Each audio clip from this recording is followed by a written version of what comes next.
One of the things I love about Montclair is that we've got people from all over the world. In my experience, there's no better way to get to know someone than eating the food that brings them home. So let's cook up special dishes with the people that make up the fabric of our campus.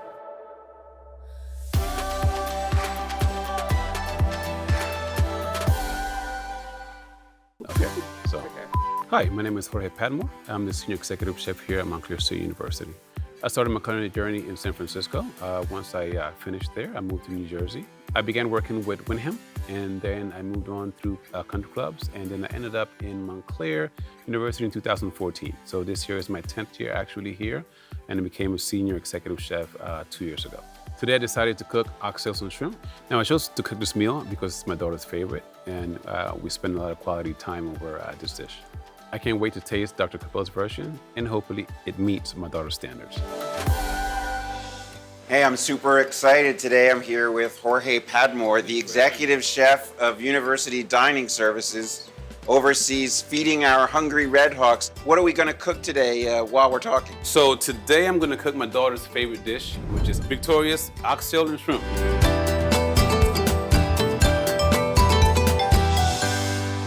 All right, so we're making Victoria's oxtail and shrimp, which I like that it comes right from your DNA, literally. We are going to start to pretty much sear the oxtails. Okay. So we're going to start in this pan here. So we're going to start on my oxtails. I like to cryovac them. I cryovac them for a whole week with the seasonings. So I take out all of the air. Soy sauce, some home spices, my own blend.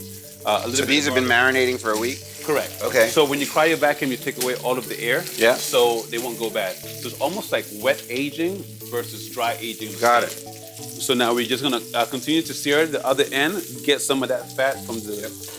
We'll cook it down. Yep. So we're gonna put those in here, and then we're gonna move on to building our sauce.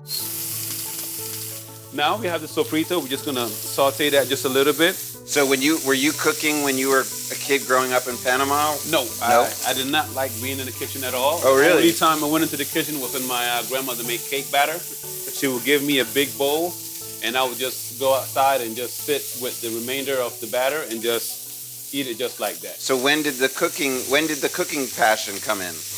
After I went to school, you know. Okay. Actually, once I got there, I was still trying to decide exactly what route I would take. And then once I figured out that I could mix my degree science with the culinary aspect is when my cooking really took off. So that's really interesting. I want to go on that. So, but what did you just put in here? So now, what I just put inside there is our sofrito, right? Which is culantro, cilantro. Want me to mix it in with the peppers? Okay. Garlic, onion. And so this is your homemade sofrito. Correct. Got it. You can actually just smell the cilantro I know in there. the smell is the best part. So I'm looking at our crack team from the School of Communications and Media. You have an assignment to work on smell-o-vision. This isn't really going to work without smell-o-vision. Yep. So now we're gonna go in and we're gonna add the tomato. Okay. Why? So at this point, we can see that it's reduced. So now we're gonna add back the oxtails in there. Okay. That you feel a little funny. So you've used your scientific knowledge acquired because you said you were going to take care of animals. Correct. And you're using it. I guess you're taking care of animals in a way, but you're taking care of them to make them delicious. Correct. So that's a little suspect. I got to tell you. I must understand. I remember when I used to raise cows and goats and pigs. Yeah. And as I'm cooking, as I buy and purchase the different parts and pieces, I kind of understand how their feed affects their flavor. So I'm very peculiar in when I'm home, of course. Yeah. What cuts I buy, how they're being fed. Right. It must make a huge difference. Exactly. Yeah. Exactly. You might have thought that the time that you spent in school was wasted because you decided to become a chef, but it's not, right? Correct. A lot of the knowledge that you got on that trajectory was still useful to you almost when you pivoted. Correct. Almost 90% of it. Wow. From the physics to the biochem to the organic chem, it's very interesting how the sciences can just interrelate with each other.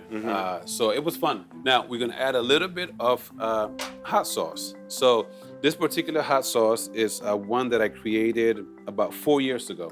Every year I made a different recipe. It's 18 pounds of habanero, 1 pound of bird-eye chilies, and 1 pound of Scotch bonnets. So it's a fermented hot sauce. I ferment it for about 3 months before I even blend it to make sure that we have a good, healthy bacteria in the mash, which is when you mix the peppers, the onions, and the garlic.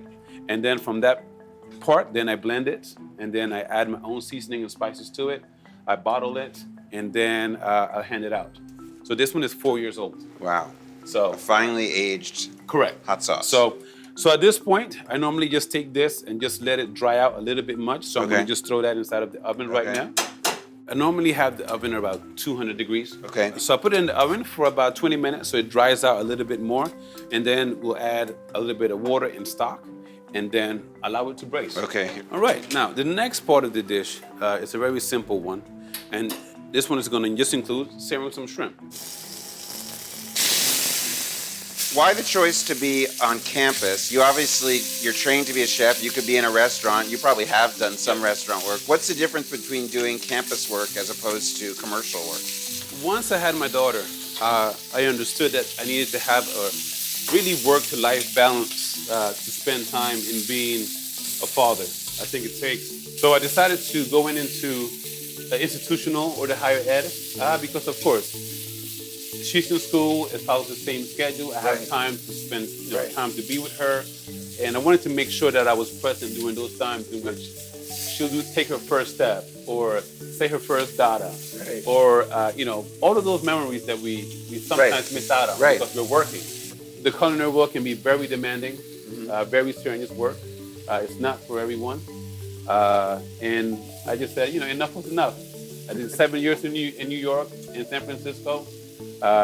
And that was enough in the restaurant. To get a taste, so to speak. So I think we're almost done here. Okay. So we're just gonna turn this off. I got it. You approve of my shrimp cooking? They look good. Okay, good. All right. So I never want to overcook the shrimp. I'm needy. I need validation. So at this point, we'll be ready to plate.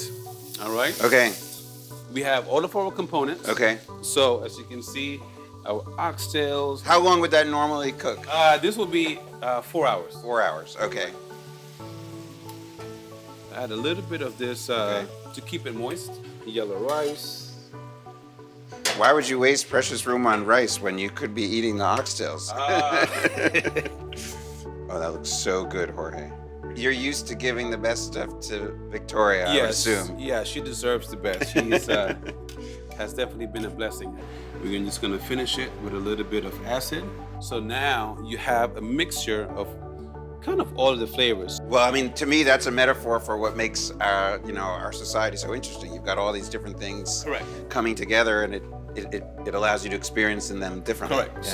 So this is Victoria's Oxtails and Shrimp. All right, so this looks absolutely delicious. I can't wait to dig in. All right, let's go eat. Let's do it.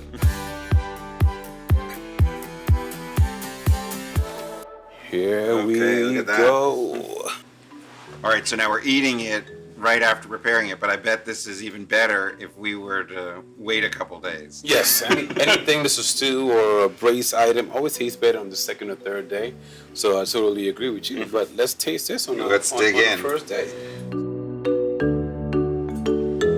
That's so good. Thank you. It's really good.